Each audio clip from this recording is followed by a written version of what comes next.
सन 1980 की बात है, मार्च का महीना था और आचार्य महाराज द्रोणगिरी सिद्ध क्षेत्र पर विराजमान थे और सुबह केवल आचार्य महाराज आहार लेने के लिए नीचे आते थे, बाकी समय ऊपर ही रहते थे और पूरी संघ सहित अच्छी साधना वहाँ चलती थी। खूब साधना और स्वाध्याय होता था। आचार्य महाराज तीनों टाइम की सामयिक धूप में बैठ के पत्थर पर धूप पर बैठते थे और तीनों टाइम की सामयिक करते थे। गर्मी का समय, मार्च का महीना, और पत्थर पर, उस गर्म पत्थर पर बैठ के तीनों सामयिक गुरुदेव करते थे। ये गुरुदेव की साधना थी और इस तरह वह साधना निरंतर चलती थी। संघ भी अपने अनुसार साधना करता था पर आज तक संघ में कोई मुनिराज नहीं थे। पर आचार्य महाराज का विचार आया कि मुनि बनाना है। ये तो विचार है, ये उनकी क्षमताएं हैं कि वो बाहर कभी किसी को लीकेज नहीं होती। जो उनके अंदर है वो अंदर ही है, वो कभी किसी को पता लगती नहीं और इस तरह उनका विचार था। पर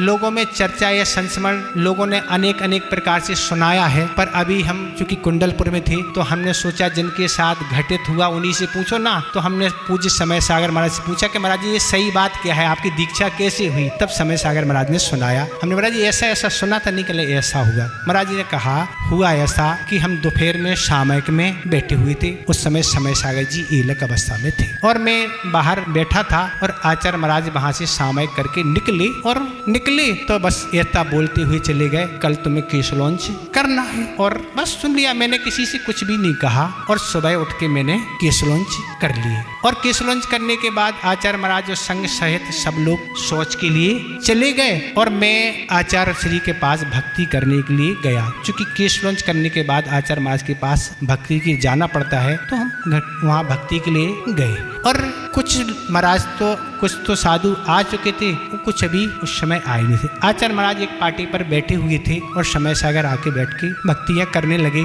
तभी मणिबाई पूजन करने के लिए थाली से द्रव कहीं ले जा रही थी। तब संकेत से आचार्य महाराज ने बोला ये द्रव ला के यहीं रख दो। बाई जी डर गई, क्या गलती हो गई, और बैठो रख के चली गई। और किसी साधु से बोला जाओ वो हमारी धर्म ध्यान दीपक वहां से उठा लाओ, और उठा के लाए और कुछ ही सदस्य संघ के आप आए थे और आचार्य महाराज ने संस्कार क्या कर रहे हैं चालू कर दिए। जो भी मुनि के योग संस्कार होते, पंचमुष्टि आदि जो कुछ भी है, और संस्कार करते करते आचार्य महाराज ने पूज्य मुनि एलक जी एलक अवस्था में थे, उन्हें पूज्य समय सागर बना दिया। ये है ख्याति पूजा लाभ। देने वाले को तो पता है, लेने वाले को नहीं पता। दुनिया को क्या पता हो क्या कौन को मुनि बनना क्या होना। तो ये जब सब लोगों ने देखा कि मुनि दीक्षा हो गई, तब संघ के जो भी एलक छुल्लक थे जब पूज्य समय सागर जी के चरण स्पर्श करे और कहा आपका तो अहोभाग्य है, आपको मुनि बनने का अवसर मिला गया, ऐसा हमको भी मिले। ऐसी खूब चर्चाएं हो रही थी और सब साधु खड़े थे। आचार्य महाराज भी वहीं से निकले। आचार्य में क्या हो गया?